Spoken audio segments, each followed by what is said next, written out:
They bought a cabin in the woods with the hope of escaping the noise of the city, dreaming of quiet mornings filled with birdsong and evenings by a crackling fire.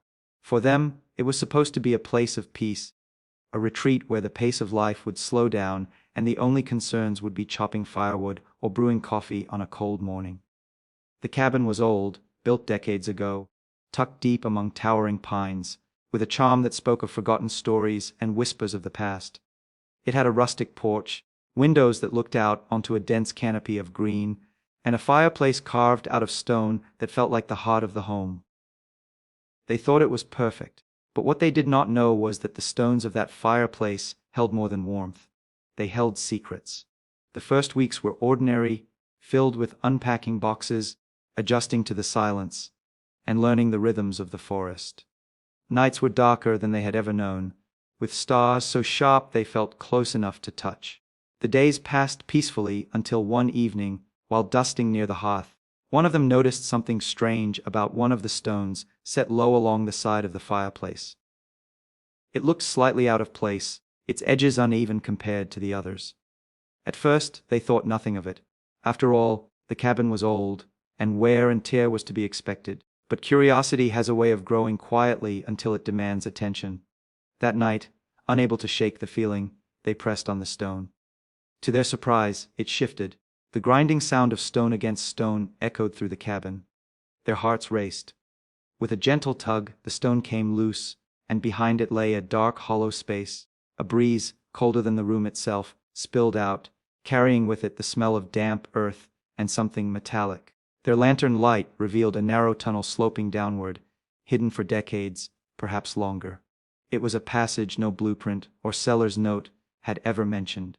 The cabin suddenly felt less like a safe retreat and more like the entrance to something ancient, something waiting. They argued at first about whether to go inside, fear mixed with excitement.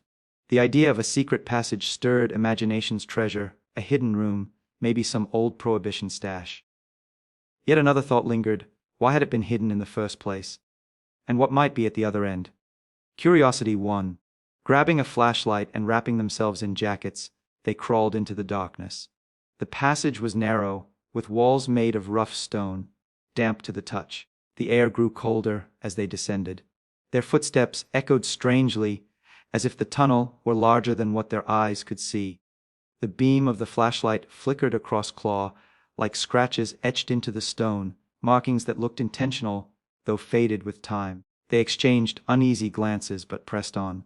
The tunnel twisted and dropped, leading them to a chamber deep underground. The chamber was larger than they imagined, carved with precision. At its center stood an old wooden chest, bound in iron and covered in layers of dust. Beside it, a table with scattered papers that looked brittle and half-decayed. The air smelled strongly of rust and mildew, but beneath it all was something else, something almost coppery. With trembling hands, they brushed the dirt from the chest and forced it open. Inside lay objects that told a story, faded journals bound in leather, small trinkets, and tools unlike any they had seen. There were maps sketched in ink, depicting not only the woods around them, but places far beyond, marked with strange symbols. Beneath the maps was something heavier, a metal artifact, curved and sharp-edged, glowing faintly even in the dim light. They did not recognize it, but it pulsed faintly with a warmth that seemed to reach through their skin. One of them picked it up, and in that instant, the entire chamber seemed to hum.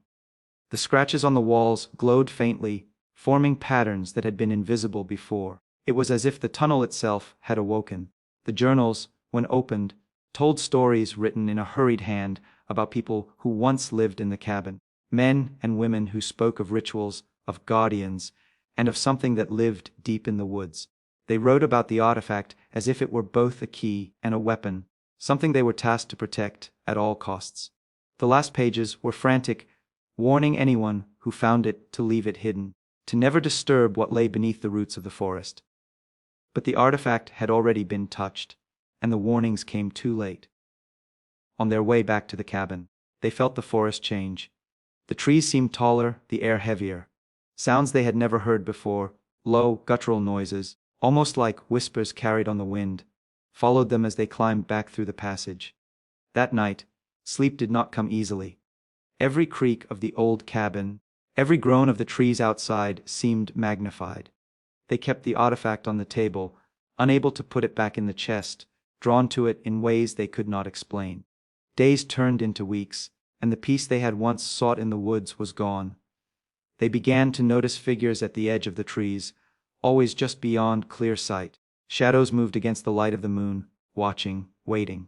Animals avoided the cabin entirely. Birds stopped singing near their porch. At night, they heard knocks against the walls, soft but deliberate. The journals explained that the artifact bound something within the earth, something that stirred whenever it was disturbed. The hidden passage had not been a treasure trove, but a prison.